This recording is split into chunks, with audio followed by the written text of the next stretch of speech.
Welcome. My name's Megan Dobney. I'm the Secretary of the IBMT. Pleasure to see you all here. Let's start off with giving the apologies of Jim Jump, our chair, who's not here for the first time since 2003. He's not well, but it's not serious. But anyway, so we're going to miss him. And as you will know, we're going to have an eminent panel of patrons and historical consultants. Paul Preston, Richard Baxell, Helen Graham. I'll let Richard do more detailed introductions. It's going to be recorded, but not broadcast live, but it will be available in the future when Helen's done it. Can I ask that you put your phones on silent, please, so we don't get random bells running through? And another apology is from Peter Crome, Len Crome's son, who is normally in attendance. He can't be here, but Helen's got a message from him. More silent than that, please. So Peter's got a bad, painful shoulder at the minute, but he hopes to have it sorted next week. He says, I remember the arguments that took place between Len, his father, and Bill Alexander about who should be invited to the International Brigade Association reunions. Bill won almost all of the arguments, but historians tended to be the invited speakers. He said, we've enjoyed over 20 such gatherings since Len's death in 2001. Len had a very historical life, living through the First World War, the 1917 revolutions in Russia, and the Second World War, of course, as well as being in Spain, where he served as the Chief Medical Officer of the 15th Spanish Army Corps. He remained involved with the International Brigades, representing the association at many overseas meetings, as well as being the last chairman of the association. I'm sure that you'll have a great afternoon, and once again, I'm sorry for not being there. He ended with this. You may have heard the great news that the Spanish government is going to grant citizenship to 170 descendants of brigaders. I'm sure this will mean more paperwork, and it will, before we get a new passport, but that's fantastic news. So that's from Peter and his wife, Ilana. Great, thanks. Over to you, Richard. Thanks, Megan. So, as Megan said, my name is Richard Baxell. I was the chair of the International Brigade Memorial Trust, and I'm now their historical advisor. And I'd like to reiterate welcome to all, which I think is must be the 23rd Len Crome event, because it certainly started in 2002, which seems a long time ago now. So this event will follow a similar format to the last couple of years. I'll do some proper introductions. Then each speaker will probably speak for about 20 or 30 minutes, and then we'll open it up and we'll have time for questions. So as probably everybody here knows, both the speakers have long played an important role in the IBMT. Helen Graham is Emeritus Professor of Modern European History at Royal Holloway. She's written several books on Spain's Republic and Civil War and Franco, and The Spanish Civil War, a very short introduction, has sold more than 50,000 copies, and a new edition is coming out next year, yes? Also coming out next year is Helen's In the Shadow of Defeat, Radical Lives After the Spanish Civil War, which is a history of the 20th century told through the lives of 5 people from Spain, Europe and North America who participated in the Republic's defence. One section of the book recently won the 2025 Walter Benjamin International Memorial Prize. Sir Paul Preston is Emeritus Professor at LSE's Department of International History. He's, as I'm sure you know, written extensively on the Spanish Civil War and contemporary Spanish history. His biography of Franco is widely regarded as the definitive work on the Spanish dictator. Paul's revised and updated biography of Juan Carlos is out next year, sadly not called From Hero to Zero, which I think was Paul's favourite title, but under the rather more scholarly title of The Downfall of a King. Over the years, Paul has received numerous accolades and awards. His Spanish Holocaust was shortlisted for the Samuel Johnson Prize, and in 2018, he was knighted for his services to UK-Spanish relations. So, to today's topic of conversation, toxic legacy, the lasting impact of Francoism on Spanish democracy. So, Paul, perhaps you could kind of bring us up to date and explain how a rather diminutive little man who didn't do very well as a cadet, ended up as in charge of the Army of Africa and the Spanish Nationales during the Civil War. I thought for a minute you were talking about Nigel Farage. Anyway, we're talking about toxic personages, but anyway. Well, there's no shortage going around at the moment, are there? Anyway, right. I think, well, as we all know, this year is the 50th anniversary of the old bastard's death. I remember it well. At the time, I was teaching at Queen Mary College, and I was up all night waiting for the news. And I remember doing a little bit of a jig when it came through about 5 o'clock in the morning. But anyway, happy days. I mean, I reckon I'm one of the people that, that one of the slogans of the pro-Franco population is con Franco vivíamos mejor. With Franco we live better. And my great friend, the novelist Manolo Vázquez Montalbán, coined the phrase "Contra Franco vivíamos mejor." Against Franco we live better.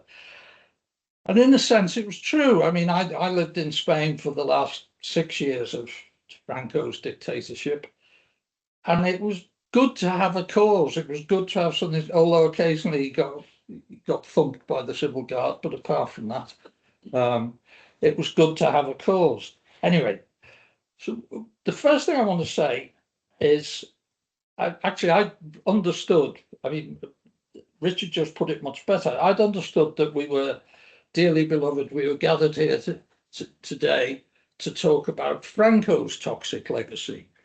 And you actually more rightly said the toxic legacy of Francoism, because I think the issue really, obviously, Franco, like Hitler, like Stalin, they don't do it on their own. And the toxic things they do and the mess they leave behind them is the work of many. It's almost certainly not the work of the majority, but it is the work of many.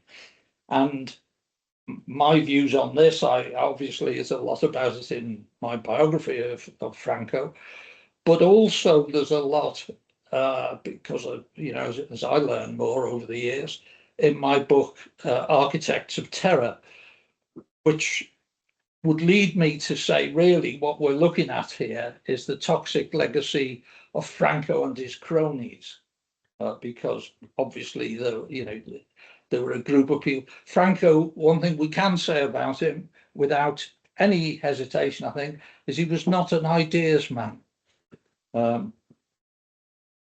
He wasn't big on people skills either, if you come to think of it, but anyway, we'll come to that. So, what is the toxic legacy? Well, there's various ways of looking at this. Obviously, there is the legacy for the victims of the Spanish Civil War. Now, Franco and his cronies, of course, the first thing you would have to say they were guilty of is provoking the Spanish Civil War. There was no need for a Spanish Civil War. Spain was not the mess that their propaganda made it out to be, and which was gobbled up by the Foreign Office. And I can go into detail on that if anyone wants me to. But obviously, there were a series of things that they wanted to do to put an end to the great reforming agenda of the Spanish Republic in terms of democracy, women's rights, agrarian reform. There were a whole series of things that challenged the interests of the right, of the establishment, of the military.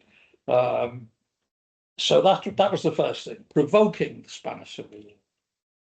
And then, of course, implementing the war and carrying out a war effort as a colonial war, treating, particularly at the beginning of the war, treating the population of the South in exactly the same way, because the only part really of the Spanish, of the Spanish army, of the rebel army that was functional, was the colonial army. And in my view, after 50 odd years of studying it, the worst thing they did was to treat the Spanish population, particularly the population of the south of Andalusia and Extremadura, in exactly the same way as they had mistreated and abused the colonial population of Morocco. One of Franco's most memorable sayings was, "Without Africa, I cannot understand myself." And I'm often asked in Spain if I think Franco was a fascist. And I always get into trouble, but I stick with what I always say, although with a degree of nuance. No, Franco wasn't a fascist. He was much worse. He was an Africanista. And the Africanistas, as I said, were guilty of mass atrocities against the Moroccan population. And that mentality was transferred into Spain. And initially, it was applied, as I say, against the population of the south, and then subsequently against all the areas that the rebel military conquered. And then we have the whole question of the repression. Now, this is an area that obviously I looked into in great detail, very painful detail, certainly for me, but nothing like what it was for the population of Spain. And there are two sides to this question. I'll come back to that right at the end of what I want to say. But basically, obviously, the Spanish Civil War, despite the enormous popularity of the novel by Gironella, Un Millón de Muertos, A Million Dead, there weren't a million dead, there were probably around 500,000 dead, but that's 500,000 too many.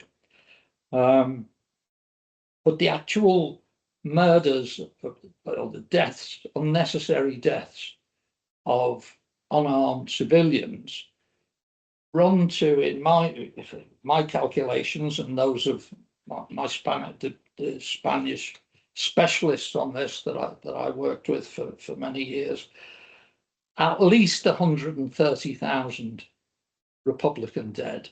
I mean, Republican civilians murdered during the Civil War.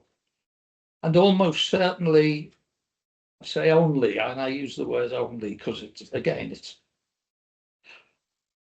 but we'll play with the word only 30,000 Francoist dead.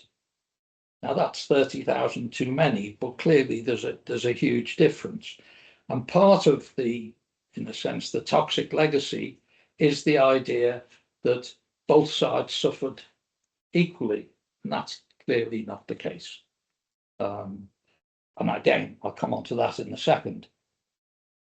Now, one of the things about the repression was precisely the creation of the myth that both the necessity, there's the myth that there was a need for the war because of disorder, and that was wildly exaggerated, but also that the ongoing repression during the war was necessary to put a stop to left-wing atrocities. Now, in Franco's personal speeches, he gave figures between 400,000 and 500,000. I mean, obviously that's propaganda, it's rhetoric. But as each area was conquered by the rebels, institutions were set up to investigate, and people were encouraged to come forward. And of course, they were encouraged to exaggerate and lie. And there were all of this went into a great national study called La Causa General, the general cause. Cause, of course, in Spanish has legal terms, so it's the general case, against the Republic. And in the first editions of La Causa General, the figure that the people that were set to, if you like, indict the Republic came up with the figure of 90,000. Subsequent, really meticulous research, where it has been possible. I mean, there are still some provinces where, because of the current leader, I suppose, the parties that are in charge, there are certain provinces have not really been fully investigated. But as of now, it has been pretty satisfactorily researched that the real figure is, with a possible error of 100 either way, is 30,000. So massive exaggeration there. Okay, so that brings us to the end of the war. And of course, Franco has fought a war effort that its purpose is actually to destroy what, if I were talking to you in Spanish, I would call el pueblo republicano. In other words, the Republican people. That doesn't count in terms of the United Nations views on what constitutes genocide, because el pueblo republicano is not ethnically definable, but it is the people who supported the Republic. The people, let me emphasize, who, despite monumental hardship, kept on fighting to the end of the war, despite the overwhelming odds. There must have been something about the Republic that made people do this. And Franco made it quite clear in numerous interviews that the purpose of his war effort was to annihilate the Republican people. And this he did, obviously. I mean, he said that his aim was to conquer Spain centimetre by centimetre, and then the cleansing would begin. And that cleansing, of course, both referred to the numbers murdered in the repression, but there's also the 500,000 people who were forced into exile with their families. So we are talking about a regime of terror. We're also talking about a regime of pillage, and that pillage consisted of theft and corruption. The theft, of course, were the homes and the cars and the businesses that were stolen from Republicans. The corruption went on till Franco's death. I mean, in a kind of mea culpa mood, I would admit that when I was preparing my biography of Franco in the late 70s and early 80s, I believed the myth that the one thing you could say about Franco among dictators was that he wasn't in it for personal benefit. And I was very amused to find a statement from his sister saying, you know, he never did that. He even paid for his own underpants, was one of her great statements. In fact, subsequent research, I mean, me building on research by Spaniards, needless to say, in my book of People Betrayed, which is a lot about the history of corruption in Spain, I discovered massive corruption by Franco and his family. So it's a regime of terror, a regime of theft, and of course, it's a regime of lies. I know that Donald Trump is an admirer of Franco. I'm not sure he's as good as him as at fake news, but there you go. We're not here to judge, no prizes. But as I think we all know, one of the main reasons why Franco and his cronies left a toxic legacy is the nature of the regime. Well, as I say, it's a regime of terror and theft and so on. But of course, the motto, if that's the word of the regime, was that it was the institutionalization of victory. It was a regime that divided Spain into the victors and the vanquished. There were two populations. You were either one of the winners, you were one of the losers. And that is, of course, one of the reasons why, and this is another issue hovering round the 50th anniversary, is why Juan Carlos? Why did Juan Carlos become king? And if you want, I know you don't, but anyway, you're going to get one. If you want a one-liner on why Juan Carlos became king, it's because if Franco really was a monarchist, he would have to have believed in the dynastic principle. And the next king, the person who should have been king of Spain, was Don Juan de Borbon, Juan Carlos's friend. But he was, if you like, wrote himself out of the script, because he said, and Franco mocked this, and I haven't got them with me, but I've written them down. There's endless quotations by Franco of him mocking this. Don Juan de Borbon, his watchword was, "I wish to be king of all Spaniards."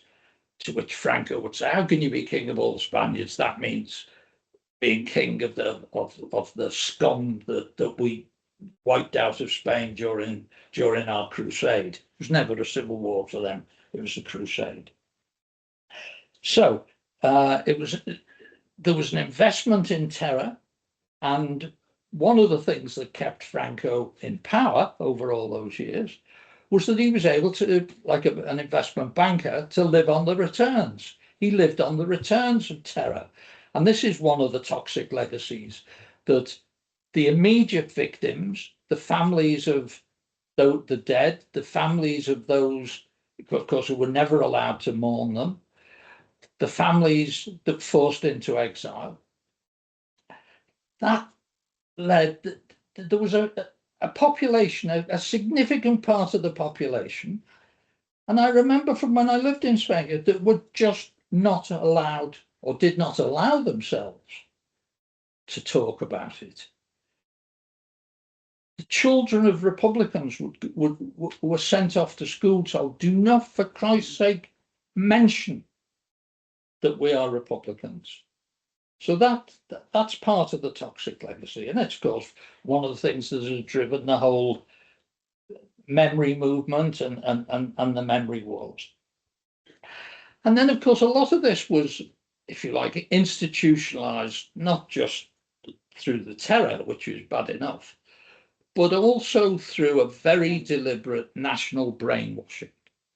Without that national brainwashing, which I'm just going to describe very briefly, there would be no Partido Popular. There would be no Vox. This was almost from the time when the really bloody repression started to come to an end, round about 1943. The emphasis switched to what I think we would call propaganda. The national brainwashing, which was based on the total control of the media, the radio. Radio was very big in those days. Obviously, it's pre-television, but the Nodo, the newsreel in the cinemas, total control of the press. The press became La Prensa del Movimiento. Why the Falange got to be called the Movimiento, I'll come to in a minute. But all of that was aimed at proving that Franco was the savior of Spain. He was the hero who had saved Spain from the claws of Moscow. So, and of course, those things carry on. That was sort of hammered away until his death. That just didn't stop when democracy came along. And of course, it's been a relatively limited democracy. That's not much more limited than here, but anyway, we won't go into that for the moment. But basically,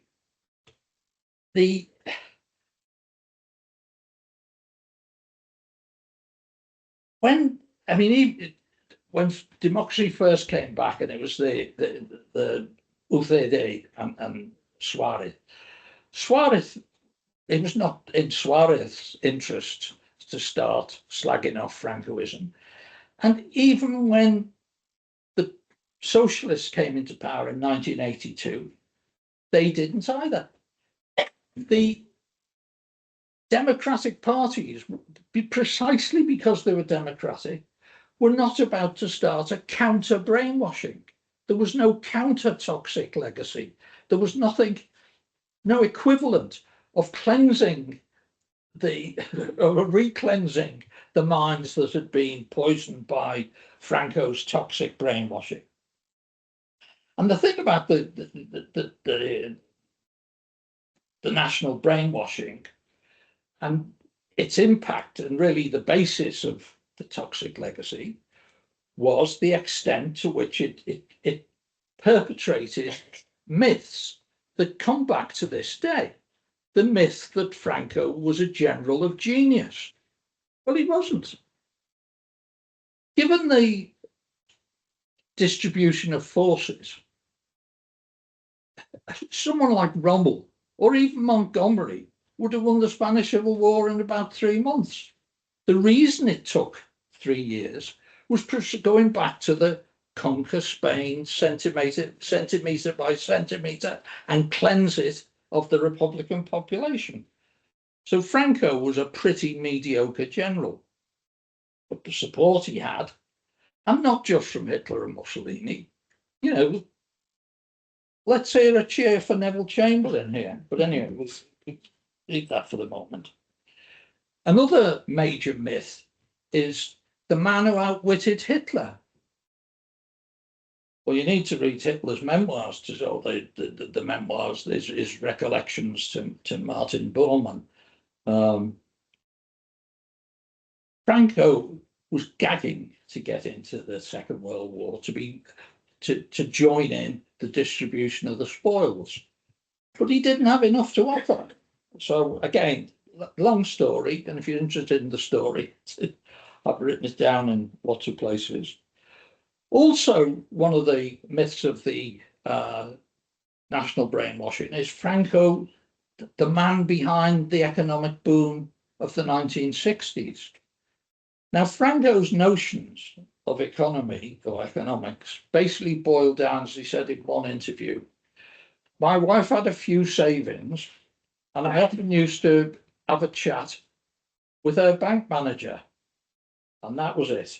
And the consequences, when put into practice for an entire regime, you can imagine. Of course, there was an economic boom, but it was to do with the International Monetary Fund.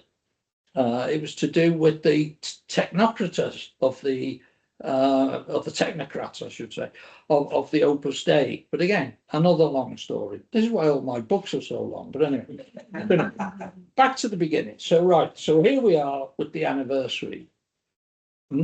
Yesterday, funnily enough, because of all the current hoo-ha about Juan Carlos and his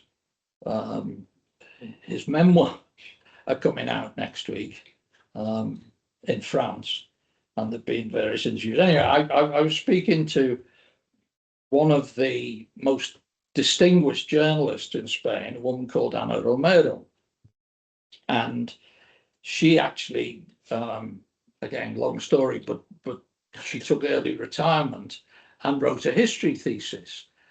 And her thesis is about the impact of victims on both sides. And I mean, obviously we were talking on the phone and we'd already been talking for about 2 hours.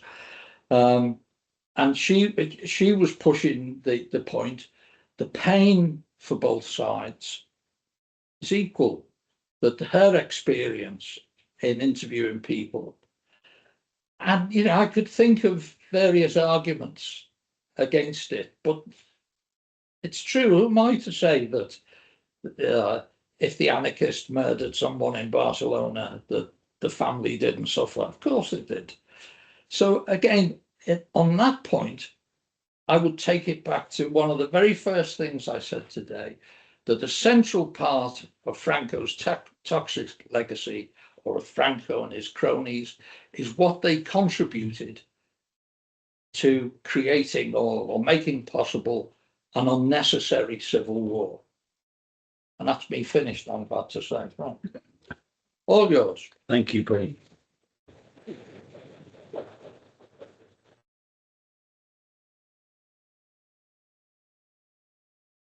Yeah, I wasn't actually going to say it. Yeah, it's fine. Just shout. Yeah. I Oh, wasn't is there a actually. microphone? There is. It's okay. It's all right. Yeah. No one said they couldn't hear. Anyway, I wasn't going to start with this, but it just occurred to me that, in a sense, that thing about, you know, the pain of anyone who lost anyone in the Civil War, particularly extrajudicial killings, you know, I mean, the real problem with Francoism is the way it, in a sense, it took this, you know, it appropriated its own dead into something else. It made the sacred dead these martyrs of the regime, and it took away the real meaning for individual families of the full panoply of grief, in a sense, by, if you like, not metaphorically, of course, cementing these dead at the basis of the regime. And that, in a sense, is the problem in Spain today, that they've never been demythologized. You know, that particular category of sacred dead, that, in a sense, is as much as you know, that's the kind of the enormous kind of knot that won't let historical memory unravel itself. It's this, you know, the large numbers of Spaniards who still have that sense of, you know, we are the sacred, you know, we lost the people we loved, but at least we have something. We have this, the regime said we were the sacred, you know, our families were the sacred dead. And the psychological reluctance to let go of that is part of the whole toxic mess, word we keep using, but it is this toxic mess. I'm going to fast forward a long way, because in a sense I was thinking, you know, the toxic legacy impact of Francoism on Spanish democracy now, you know, and in a sense the problems roll on because they're never resolved.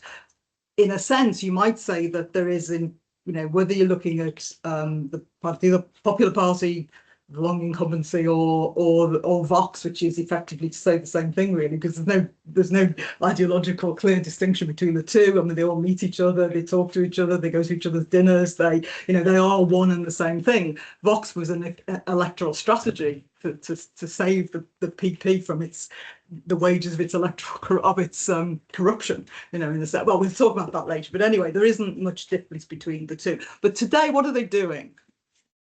You know, the toxic legacy of Francoism on Spanish democracy. I mean, in a sense, we're all being disenfranchised everywhere. So in a sense, the problem is much bigger than Spain. But what is the PP and Vox? What are they doing? Well, in a sense, they are using, you know, the material of Francoism, the ideology, the deeply distorted history of the 30s, to do something else. But obviously, what they're doing is not really related to Francoism, which was a different period. I mean, this is basically about, you know, the neoliberal project, and basically the PP are extreme neoliberals, so they want to kind of, we live post 1989 in the end of the social democratic order, you know, everywhere, in a sense, and, you know, in a sense, PSOE came in just as that erosion was starting.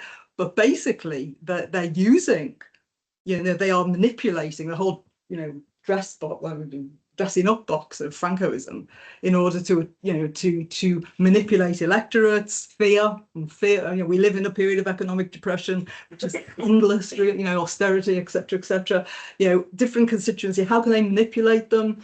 So in a sense, the stuff is more than itself. You know, it's about what, because, you know, we're always in the present. We know everything that's resurrected from the past is used. It's instrumentalized in a particular way. So of course it is Francoists who are doing it, because you know, I'm ahead of myself here, but in, you know, this all the real skids start in 1996 with the first Aznar government, and of course Aznar comes from a powerful patrician Francoist family, and I'll get to what he gets up to from 1996 in a minute, or his administrations do. But before that, you know, let me put back the historian's hat and just depress us all profoundly. You know, what was there a point at which this could have been disarticulated? You know, before 1996. You know, could sometime between, you know, the end of Francoism, the technical transition, and 1996, was there ever a time that the PSOE could have done something? I mean, it's got two memory laws under its belt now, but in a sense, the historical periodization, it's almost as if it's too late. It's too late. But let's look at the chronology. There was no, I don't think there was, I mean, young people are often very angry in Spain about how limited the transition was, how much slack was cut to, the Francoist establishment, and how there was a constant and continuous, there was no sort of, removal of Francoist personnel from public life, civil service, but it rolls on. In a sense, that was inevitable because of the shatter of the army and 100,000 armed phalangists in Spain. We like to think of the transition as something bloodless, but it could have been very different. The whole end of the 70s could have looked very, very different. Maybe it would have been a risk worth running, which is what some younger people tend to think. But I wasn't quite there. But even people of my generation think, that's a hell of a risk to have run at that point. But nevertheless, moving on, was there a moment? And I think the moment was between 1986, when Spain joined NATO, and the EEC. I mean, obviously the Americans wouldn't let it join the EEC without joining NATO, but anyway, it joined. You had a certain degree of stabilisation. PSOE was in power, and also you had increasingly by 1990. You had, you've got the end of the Soviet Union, the end of, or ostensibly the end of the classic Cold War, and you've got international interlocutors. You've got the end of, it's no longer to say we were anti-communist, is no longer, doesn't have the power it used to have. There's the rise, apparently in the 1990s, of, a humanitarian, international human rights discourse. Or this was the moment the PSOE could have acted. Before what we also saw rising in the 1990s, which was ultranationalism across Europe, right? Which is a complicated story I won't go into, but of course it is the story of now as well. Spain isn't happening in a vacuum. I mean, it had this terrible history, but in a sense, it's the alt-right is operating, and it's, a lot of it's in the PP, the Popular Party. It's operating within an international context. So anyway, so that would have been the moment, I think, that something could have been done somewhere between 1986 and the first half. Well, obviously, PSOE was out of power, mired in its own corruption scandals by 1996. But that was the sweet moment, and that I constantly find immensely depressing. But that seems to me that would have been the best chance. It wouldn't really, there were no certain outcomes, but that would have been the best moment. I think once not, and then obviously, and we have to, in a sense, this is everyday politics and it's complicated, but the PSOE has its own role in, it may well be celebrating 50 years of liberty now, but, it was a player and it could have played it differently in some regards. But anyway, that's that. 1996, the first, and in a sense, the fact that well, no, I won't go down that one. The fact that the right never had a look in until 1996 suggests something about what the PSOE was doing with economic policies. But anyway, let's leave that for the time being.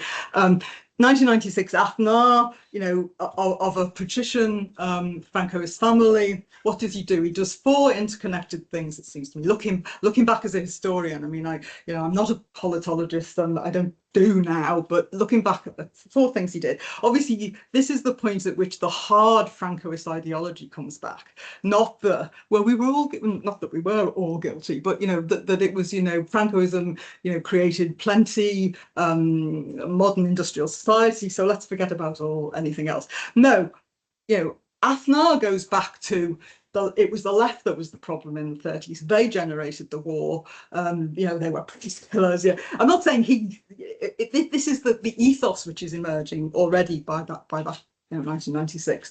But it's not just all of that. Basically, they're obviously going for broke with the most extreme privatization, deregulation policies, which is the real event. It's always the real event. It's just that all of this is a way of fragmenting, commentary or taking people's eye off the ball or whatever. So those two things, but it also two other things. Part of that privatization was to fragment media, to privatize the whole, massive bonanza of, putting its placed persons, men and women, on boards of newly privatized, media. It was an absolute sort of, it both created a clientele, it created political support, it created the means of censorship by other means. I mean, it did it all. I mean, in the sense that you have this key neoliberal policy, which also manages to, if you fact, really knacker all the opposition in a sense, because the fragmentation of media, of course, is the problem we all face with everywhere in terms of democracy. But anyway, that, and finally, it packed the judiciary. More, for, I mean, it was in 1996. It had to govern with minority, well, the historic national. It was a minority government, but by 2000, it had an absolute majority. The year 2000, and then it packs the judiciary. It packs the judiciary that cashiers Garthon. Was it 2012? It basically.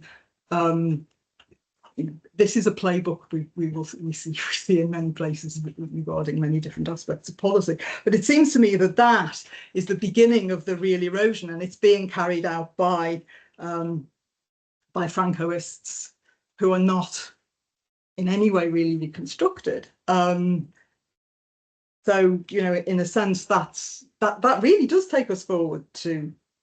I mean, they're all sorts of little, they come unstuck in 2004 because of the Atocha rail bombing, and they say stand up, and it was like I was there in the in Madrid at the time, and I remember everybody was listening to the BBC because over the radio it's sounding like pure Francoism. They'd say it was ETA that did it, blah blah blah blah blah, and sort of this absolute like rabbit hole fallback to some kind of. This is what you think politics is, But anyway, as it obviously turns out, it was other perpetrators, and they, for that and many other reasons, not by much, but they did lose the election. But all of the years when the PSOE is next in power, from 2004 to 2011, they're fighting culture wars. I mean, the culture war playbook, in a sense, one of the early examples of it.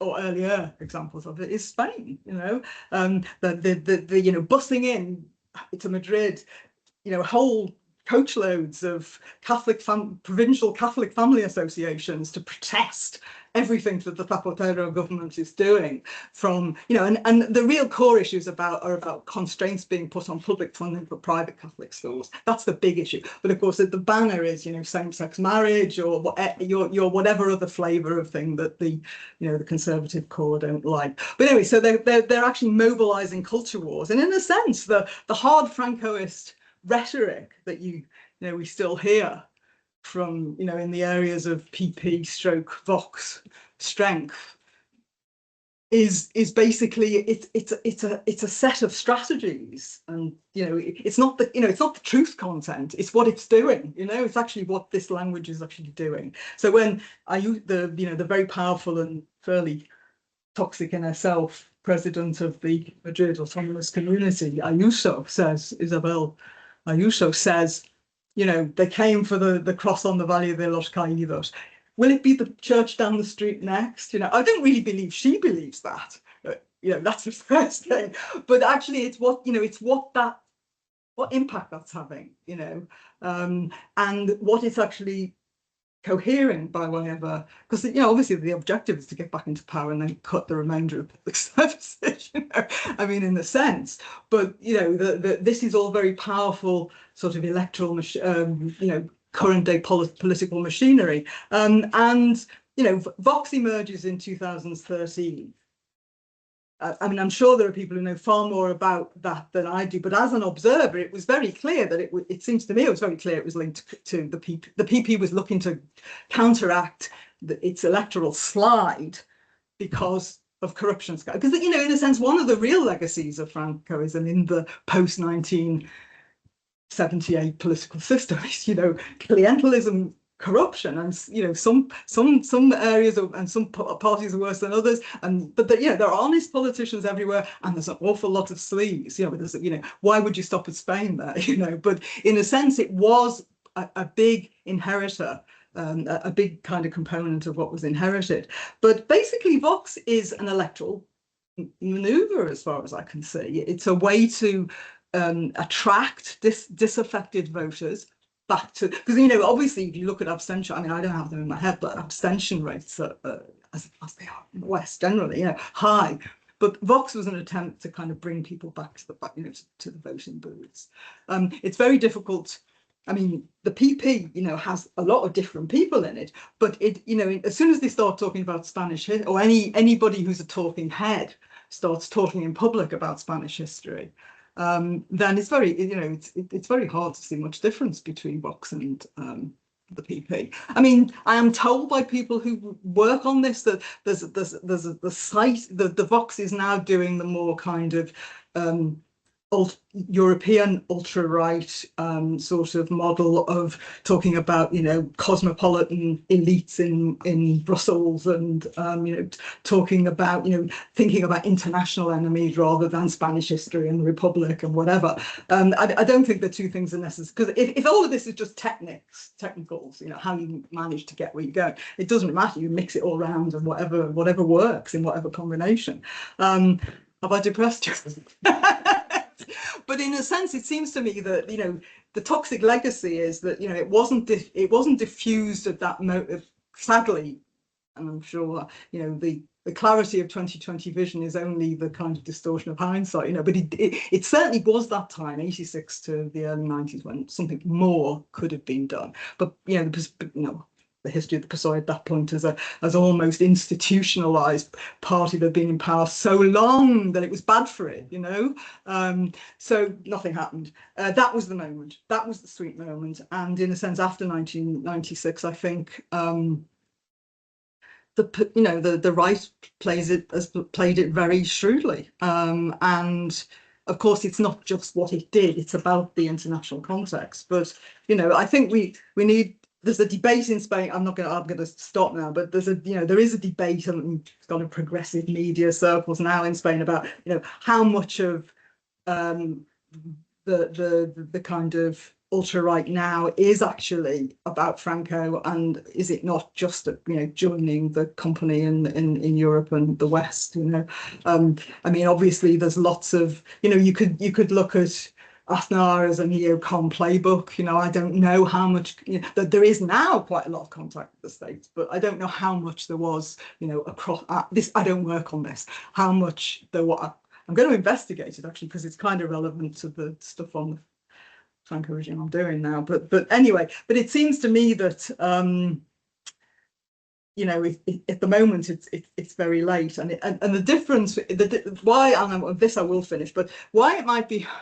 The Vox base doesn't look like the ultra-right base in a lot of other places in Europe. The ultra-right base that's mobilised, is people who've lost already. People who are who really the losers, the people who've suffered most from public service cuts or this is elsewhere. Say, well, Britain, reform, whatever. In Spain, a key. Well, at the moment, this is a snapshot now, the people Vox mobilises are basically quite affluent professional middle classes, right? From the public or the private sector, it doesn't matter. But in a sense, these are the people that Paul was talking about, the kind of the later Francoism and what it created.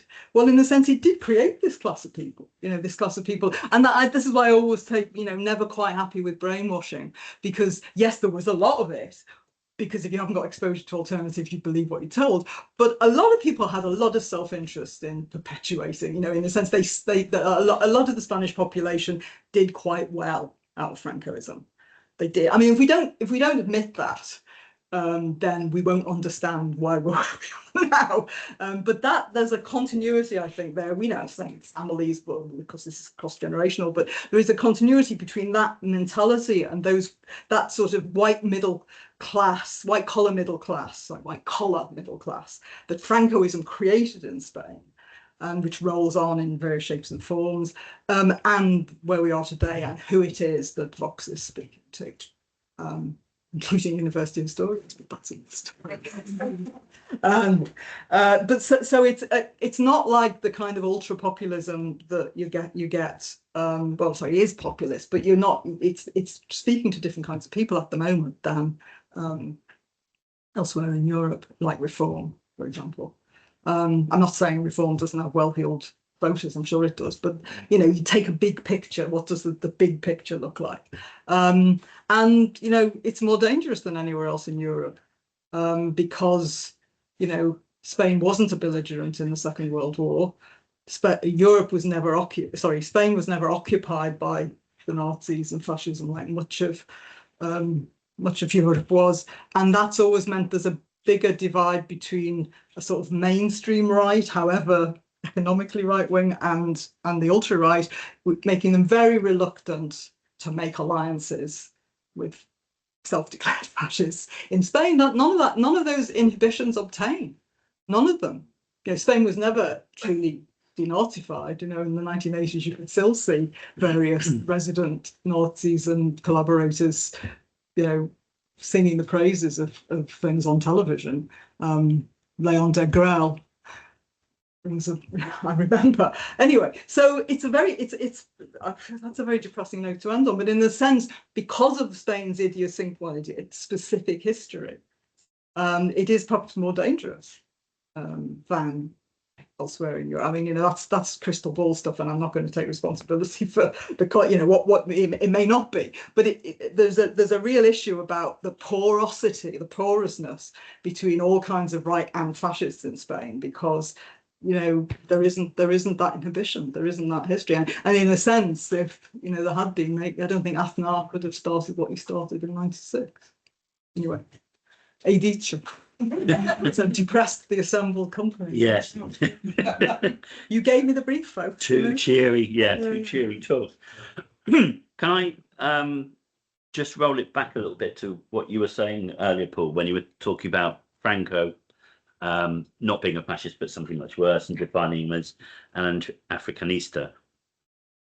Is it actually possible to define Francoism as a kind of political philosophy or whatever, some kind of coherent series of ideas, or was it never really that in the first place, and it's rendered impossible anyway by the fact that it was around for nearly 40 years, so it had to kind of change and morph into different things as time went on? Or can we actually talk about Francoism at all? Well, you can do what you like, but obviously, you know, you just touched on the key thing, that there is chronological change.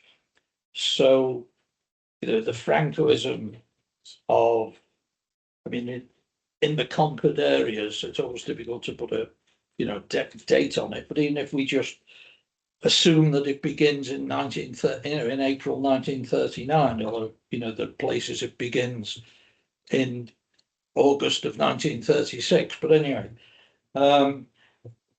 they're very different regimes after 1943.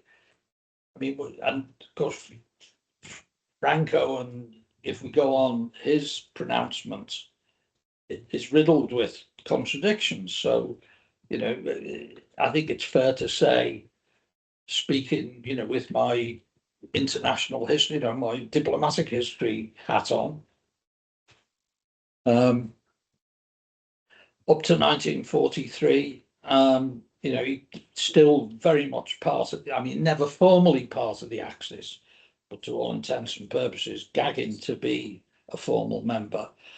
And when Mussolini falls, and obviously is then rescued by Scorteni and sets up a puppet Nazi regime, he starts to, you know, Franco starts to change. It's a different kind of regime. And then in 1940, you know, the one thing Franco was good at, you know, again, that's something I'm asked by Spanish journalists all the time. Can you not say anything good about Franco? And I'm thinking, well, I don't think he was a good singer. He wasn't very funny. He could be really vicious to his friends. No, not really. But the one thing, I mean, he was very, very astute, and the one thing he did have aspects of genius, was self-preservation. He was extremely good at that. And again, in terms of keeping his regime going. And this sounds like I'm not answering your question, and I know I'm not, but I'm kind of avoiding it in what I think is quite a clever way. But in terms of keeping the regime on its feet, he was helped by his astonishing ability to, because the Franco regime, or Francoism, was a coalition. And if you look at the components of that coalition, they really don't fit together at all. So, you've got generals who, obsessed with centralism and the unity of Spain and so on. And they range from, some of them are, particularly in the, if we think in terms of the Second World War, they're Anglophiles. They want Britain to win, or the Allies to win. There are others who want the Axis to win. There's thing I didn't get to explain, but there's the Falange, his fascist party. He has a fascist party. It ceases to be a fascist party when it starts to be called el movimiento, and that's part of it. So in terms of internal politics, he's able to juggle between army officers, the Falange, the monarchists, the church, and he's a great manipulator of the carrot and stick, and he is, one has to say, very good at what he does. He's very good at that. And one of the interesting things, again, putting it in very crude terms, when in terms of playing them off against one another, when the senior generals complained to him about the truly fascist tendency of the Falange, he says, "Oh no, it's terrible, it's terrible. I just don't know what to do with them. They're driving me bonkers. They're mad. I can't." And he palms the generals off, and somehow forgets to mention that he's the jefe nacional of the Falange. And then when the Falange, the senior phalangists say, "What's happened to our revolution? Did Jose Antonio die in vain? Where's the Revolución Pendiente?" All of that. And he goes, "Oh, I know them bloody generals. And he's the supreme commander of the armed forces. That's the kind of area in which he is brilliant.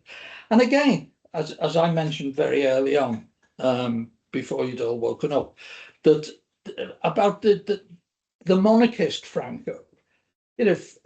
Franco actually does things that if you were really into monarchy and the divine right of kings and all that rubbish, what he does to the Spanish, to the royal family is horrendous.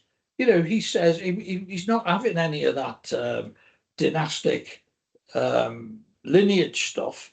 He wants a totally new Francoist monarchy, and so the monarchy now that really takes us up to the turning the Falange into the Movimiento, which is a national bureaucracy that is all about creating a gigantic, basically a civil service that doesn't do much, but is very good at sucking off the state.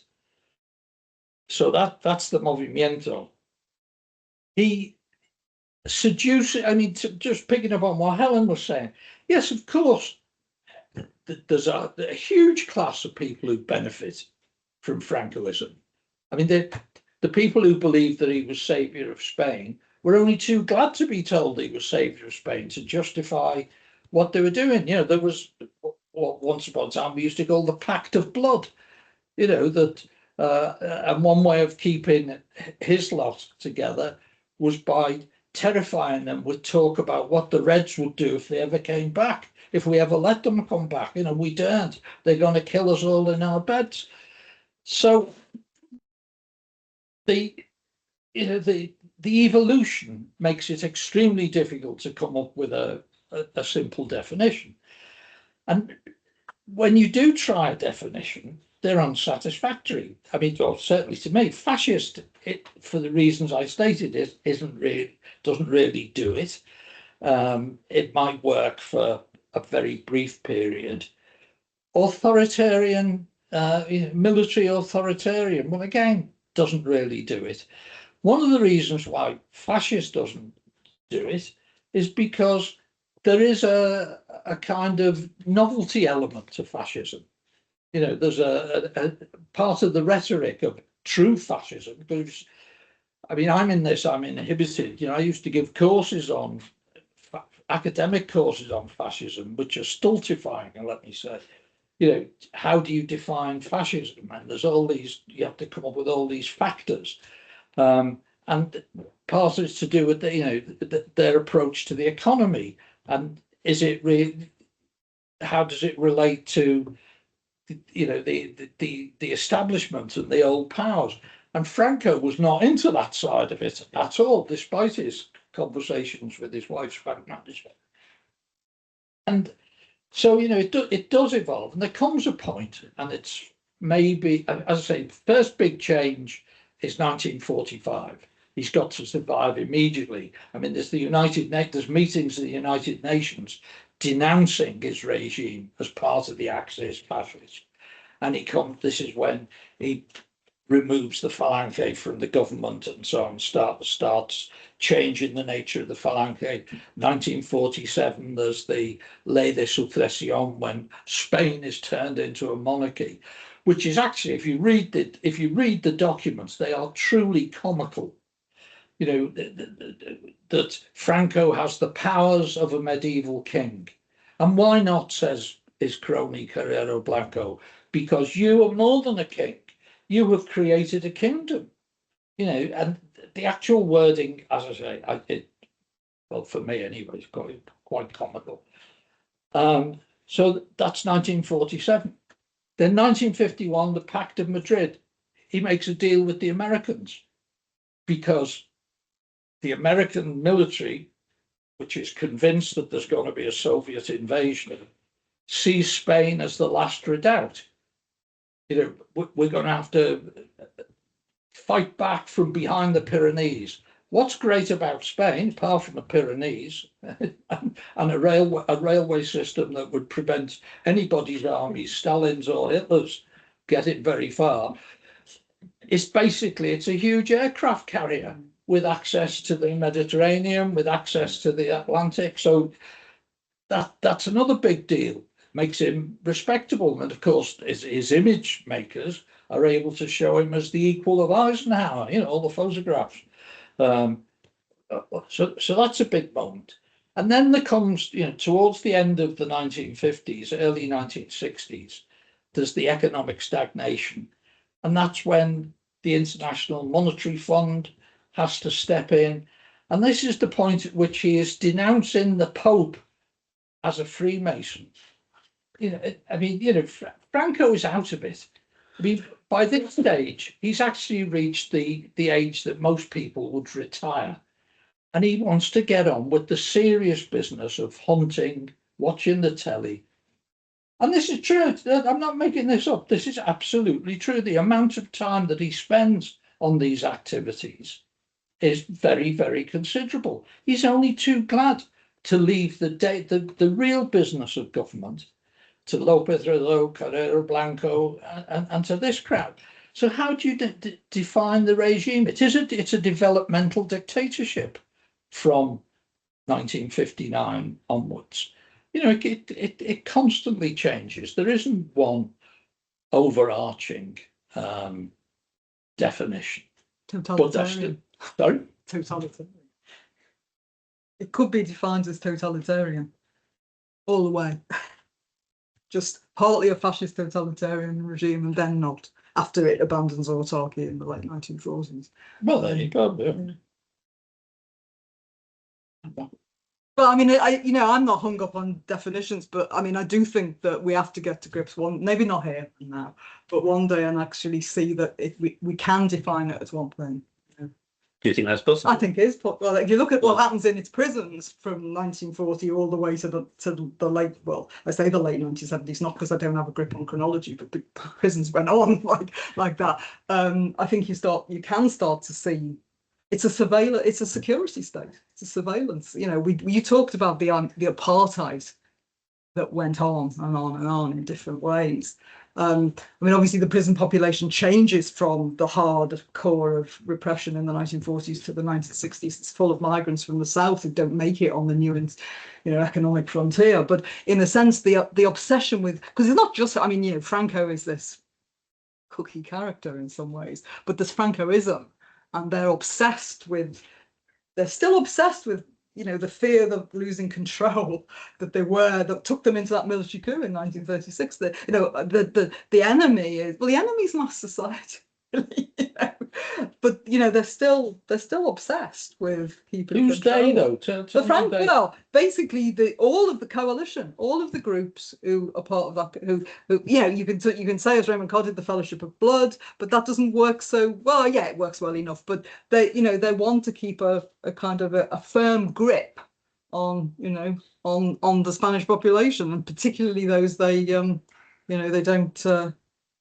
I mean, you've only got to think of the way that once the big prison population spills out, they don't get released into go away, you've served your sentence. I mean, I'm talking to people here, not you, because I know but of course there's millions of regimes of conditional liberty and surveillance outside the jail, and surveillance of women who were married to prisoners, and all of the kind of state, the patronatos, they're totalitarian, and I don't care if the church was involved, because the church is an agency of the state. So they were obsessed with control. I mean, God knows, I really don't want to be put into a position of kind of defending Francoism, and this is not meant to it. But and if you said to me, are you wildly uncomfortable with with calling it a totalitarian regime? Of course, no, I'm not. Of course not. But there are elements that would. So, for instance, the fact that from 1969 onwards, Fraga, God bless his soul, was trying to bring in some kind of press freedom. I mean, highly limited, but not what you would associate with a totalitarian regime. Not exactly, Well, they had to operate in the international environment. Obviously, no, they had to operate in a Francoist environment. No, but they're not on Mars. They have to kind of think of, obviously they have to think of their, I mean, Franco's always playing to the gallery, in the sense, I mean, that all of that Fraga, extravaganza was about cleaning up the image. I mean, you've written this, it was about cleaning up the image. But all of that, I mean, it's all of the kind of censorship, pre-censorship or whatever.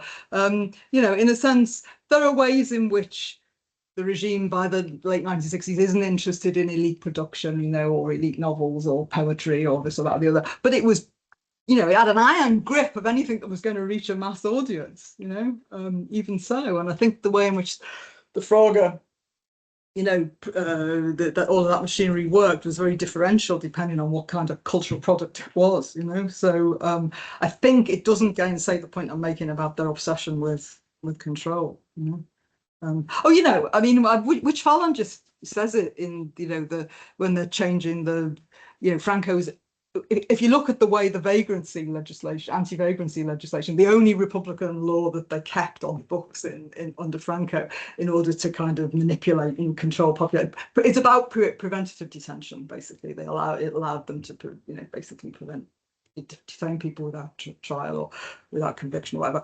But I mean, and that in 1973 is being kind of transmogrified into a new law, the law of against social dangerousness and for rehabilitation, right? And the one Fallon just stands up in the Parliament and says, tranquilidad viene de tranca. Tranquility comes from wielding, the bloody great bar.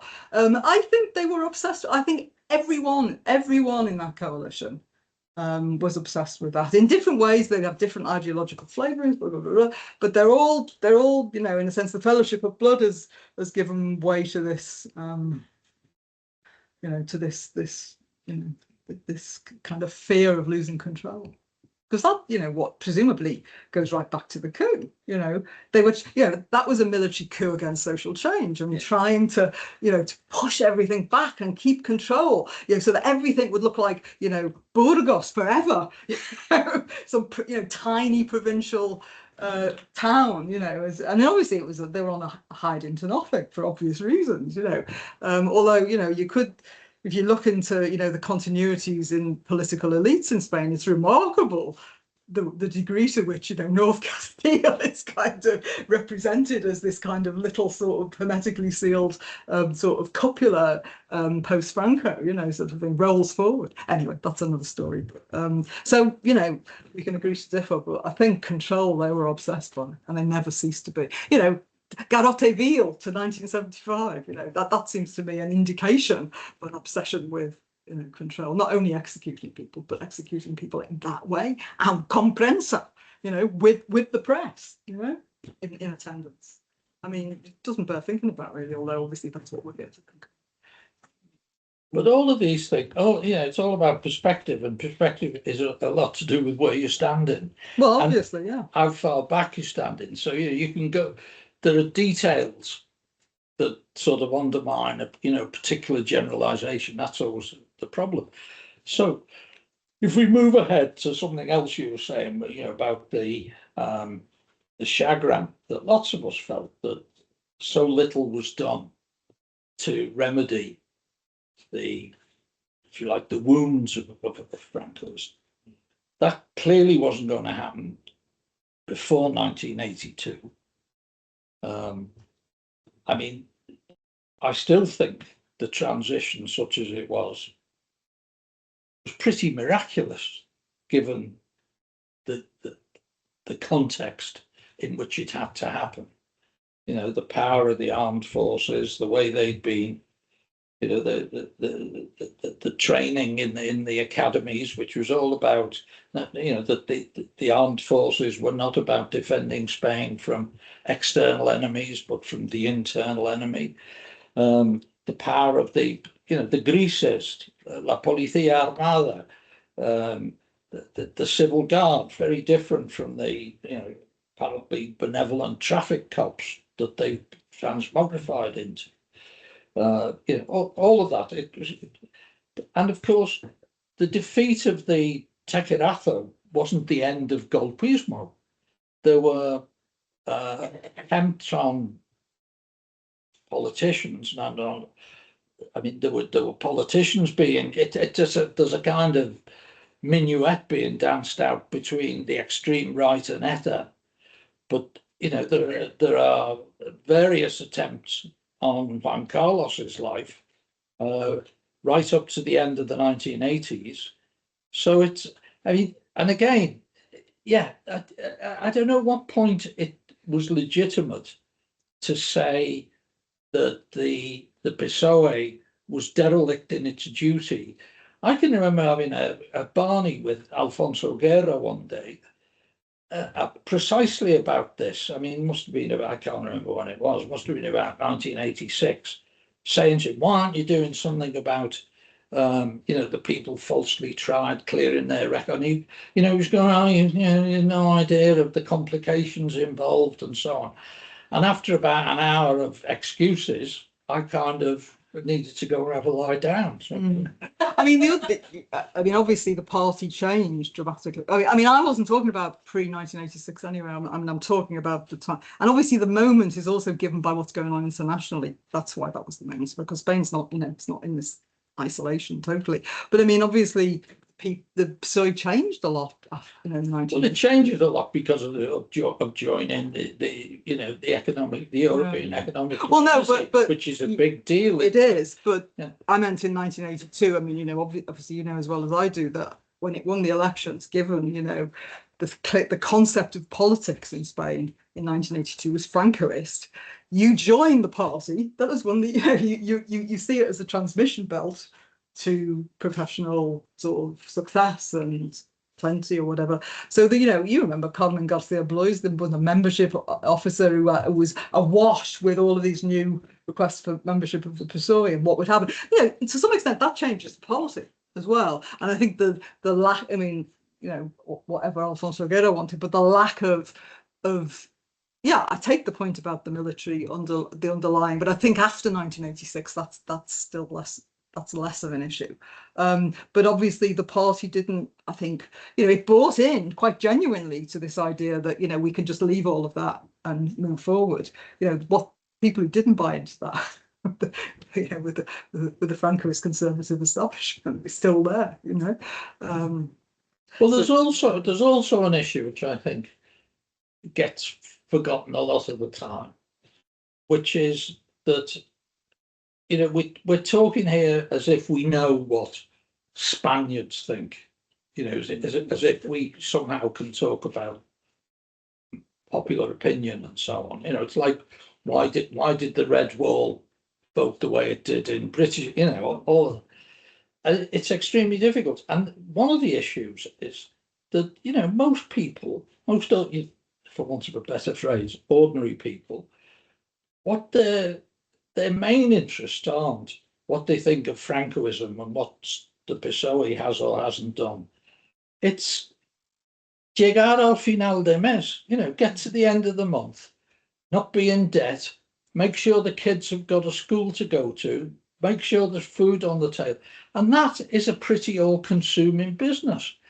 And, you know, there's an awful lot of people who are academic historians who, unlike us, aren't of working class origin and don't know what that's about. But, you know, it is an issue when trying to ascertain why, you know, why people vote or think the way they do. I mean, we haven't talked about the toxic effect of social media. You know, I mean, and obviously Aznar, I don't know if you ever had the pleasure of his company. You know, as poison dwarfs go, he's really up there. Yeah. I mean, yeah, Robert Jenrick might fancy himself in that. You know, he's got a long way to go. Right, I think that's possibly the point when we open up questions, because I'm not going to jump on that one. Does anybody got? Because I'm not done completely dark.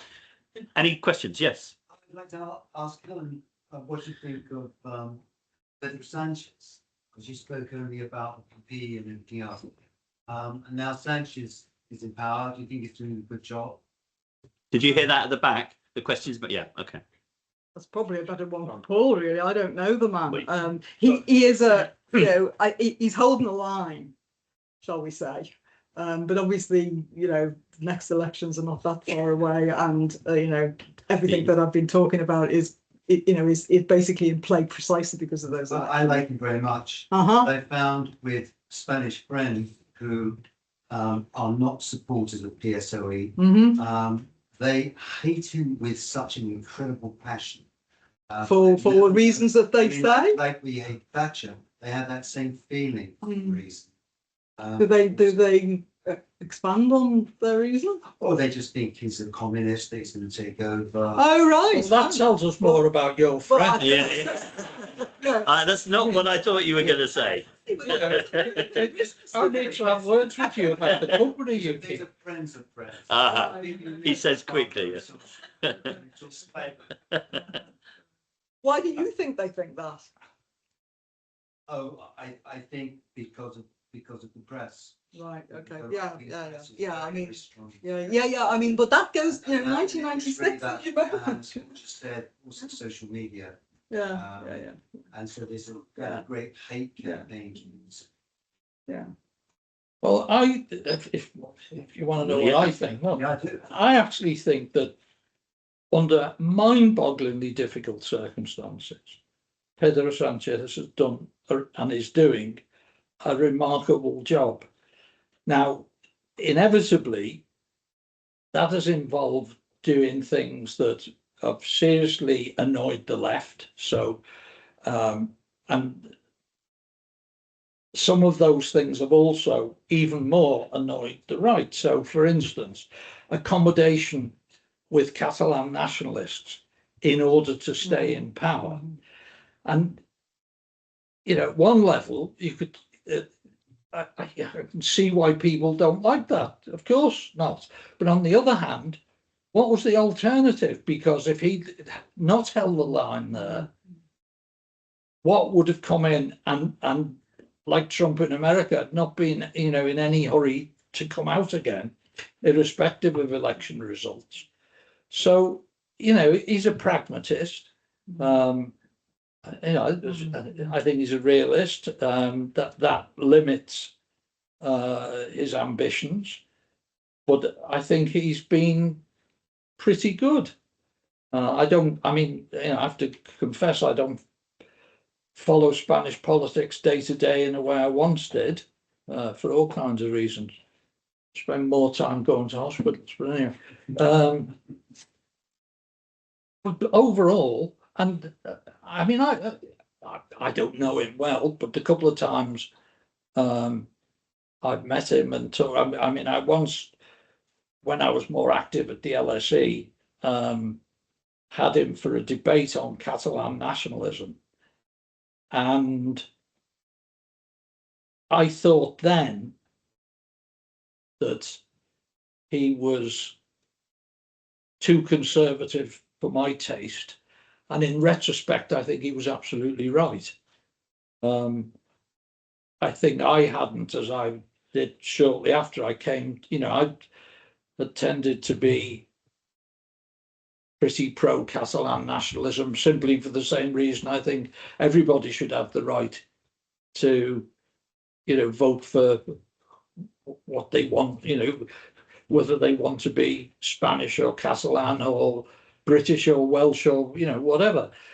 However, in the case of Spain, the Catalan issue is mind-bogglingly complicated because of the constitutional framework, that you can't just pretend it's not there. And he absolutely had his finger on it at the time we were having our argument, that in a way that I confess I didn't at that time. But I think he was right. And so he's a sort of pragmatist who's prepared to take unpleasant, you know, decisions that aren't to everybody's taste. But overall, I think, you know, he's pretty good. I wish we had him here. And I mean, you have to remember, well, you know, I mean, just to the extent to which that the whole Catalan crisis was minted in Madrid under the PP. You know, I mean, go on. That's the fact that Puigdemont's an idiot was not. I'm talking long before. No. I'm talking going back years. You know, in a sense, the kind of crispación, the sort of the kind. I mean, that's Francoist. You know, there's politics is not a terrain for negotiation. It's, you know, you accept what I say or you go.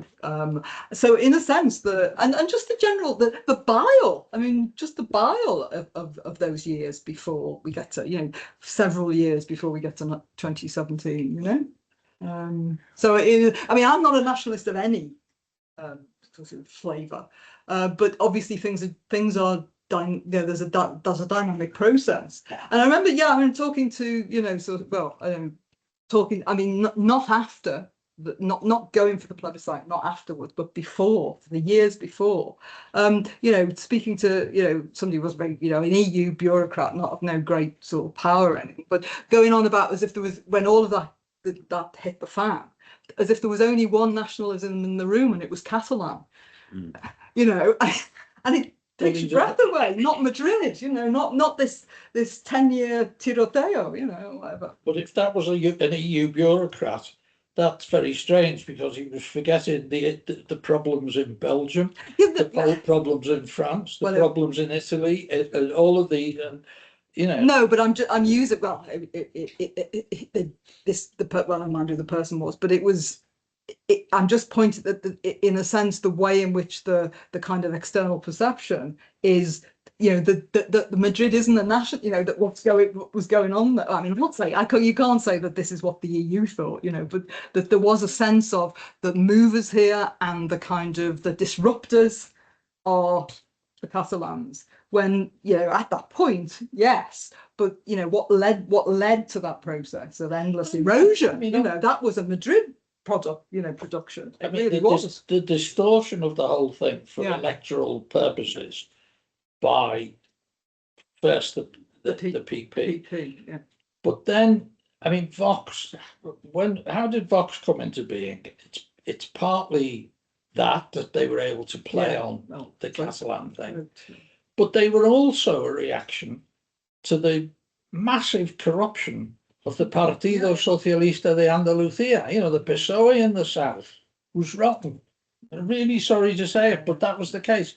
You know, it had it on a plate. None of these things are easy. But that's a Francoist, you know, that's it, isn't it? That is The corruption and the clientelism is what rolled on after 1982 everywhere. Yeah. And it's the real poison. Another question? Oh, in 1986, I think it was, when you spoke to Alfonso Guerra. I honestly can't remember when it was, but it was roundabout. Okay. You spoke to him and you said you called him up and called him to task on failings of the. Sorry, Sorry, I should say louder. The failings of the governments and the regime at the time of. What about the PSOE government not to do more for the victims? That's my point. So Yeah. did he acknowledge that? Well, you know, his response. I mean, you know, I'm trying to remember something that was 40 years ago. And as my wife constantly berates me, I don't keep a diary, and I've talked to over the years. I've had access to these kind of people and had interesting conversations, and then not written it down when I've come home. So now that I'm a dotty 80-year-old, my memory's not what it was. However, but to try to answer your question, as best I can remember, his response was along the lines of, we're doing our best, but the administrative implications. So there was, you know, he was trotting out what were the obstacles that were stopping them. So obviously there were the obstacles that there's still the military, you know, in terms of big political change, and that was something that I had very, very interesting conversations with Narcís Serra when he became Minister of Defence. But that was one kind of thing.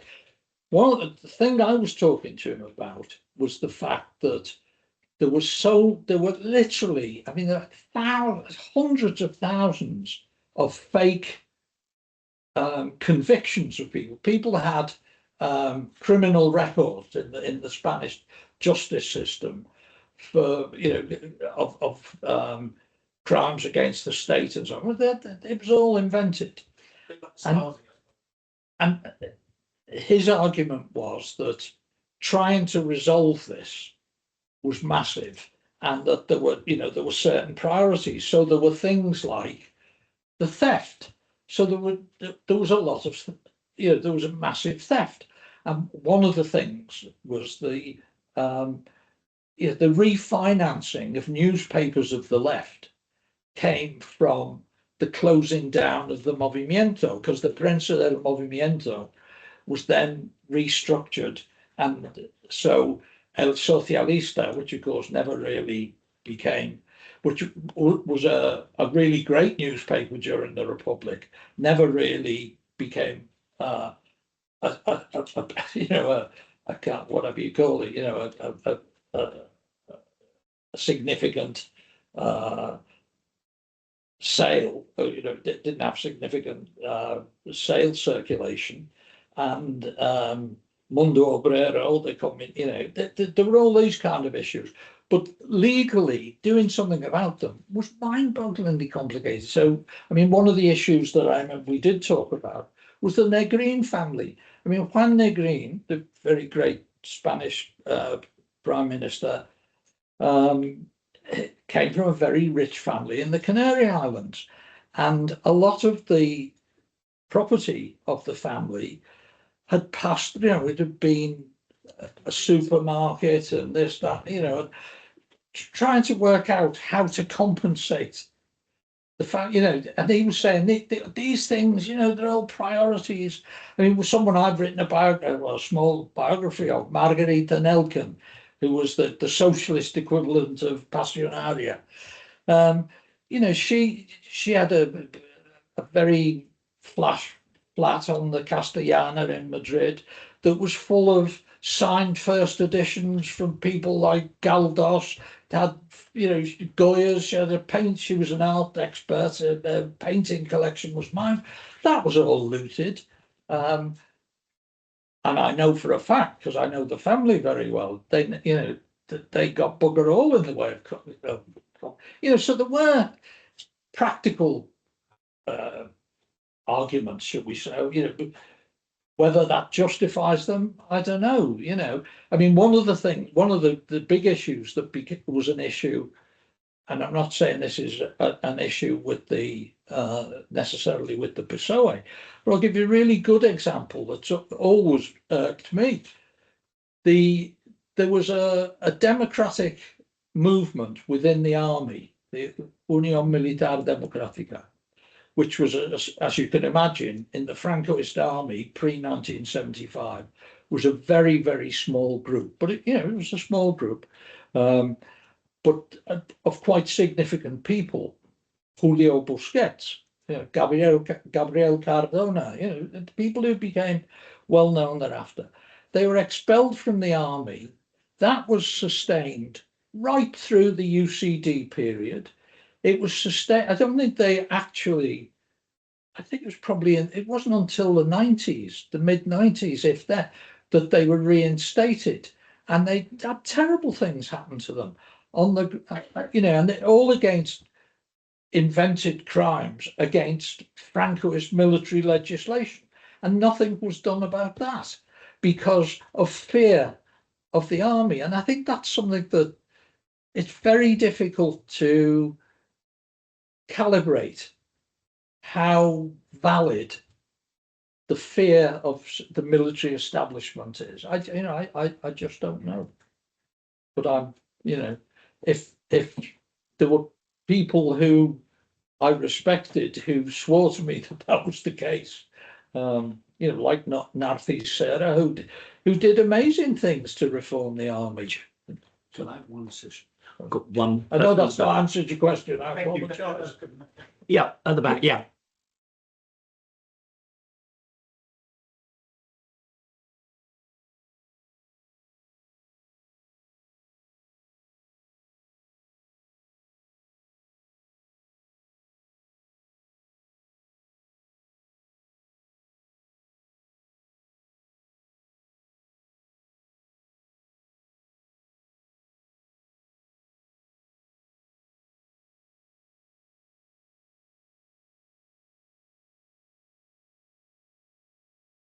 All the things. So those things were beyond the state. Or the privatization of media, with that also getting into Spain and being very influential in like publish people. But then there were other things that the SOE, apart from the corruption cases, were involved in value, how they started the dirty war, how they dealt with terrorism at that time. And I was thinking how much of that was also a legacy from the tradition of repression and control of Francoist years. I don't know, if there was a thought, I don't know if you can have your thoughts about it. Like the suppression of the without whether that's a kind of sign of the legacy of Francoism. I mean, obviously, one of the, I think it was Felipe Gonzalez who talked about defending democracy in the sewers, you know, in Las Cloacas. In a way, it has an obvious parallel in Francoism, that in obviously prior to his assassination, Carrero Blanco, when he was, when Franco had, to all intents and purposes, taken early retirement and was at best a doddery ceremonial head of state, when the head of government was Carrero Blanco and wanted to eliminate the left, or to deal with the left, didn't feel able just to resort to out and out repression, as was the case in early Francoism, and so used clandestine groups like the Guerrilleros de Cristo Rey, and just extreme, neo-Nazi groups and so on, which of course many of the membership of which came from off-duty grises and guardias civiles and so on, and a lot of the things that they did, destroying bookshops, beating up worker priests. I'm not sure whether they actually killed people in the way that the Dirty War did, but yeah, but I think regimes do that. Look at Northern Ireland. I'm not trying to exonerate it, but there's a lot of it about, and I guess in terms of the mentality, yes, it's part of the Francoist legacy, but it's what regimes do, even democratic regimes. Well, there's a cheerful note to end that kind of sums up. Could I just have a little bit of a commercial for you, if you don't mind? Sorry about this. Bit of a hard sell. Next month, it's December. You've got Christmas. You need a solution to your Christmas present problem. I have 3 for you.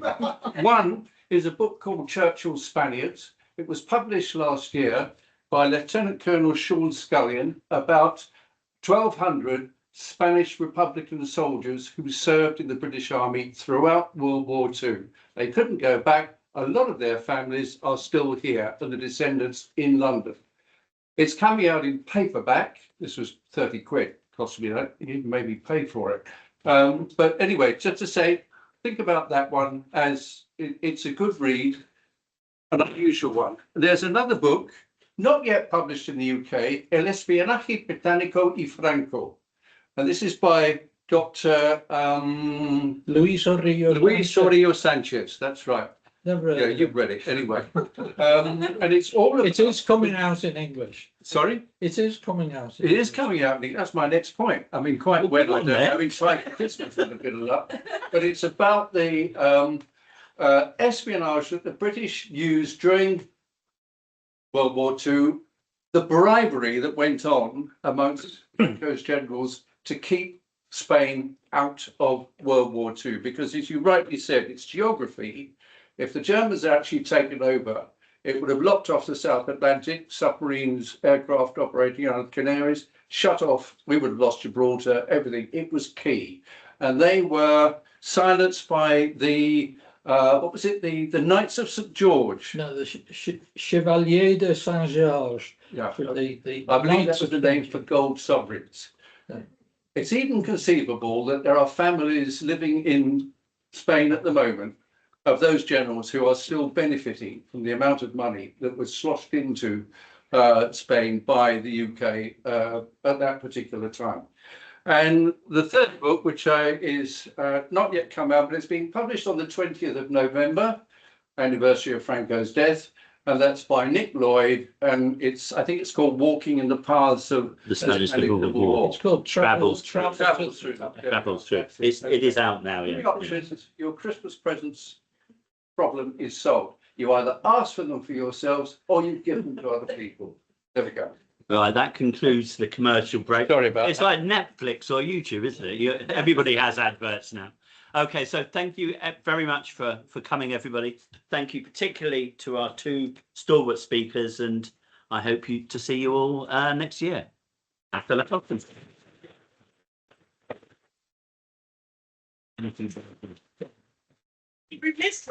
Yes. Not to mention that thanks to a good comrade, Manuel Moreno, we're able to offer you a glass of wine, should you feel like it, and also a small canapé. Ah, We can't wait 2 minutes. I wasn't aware, but I apologize.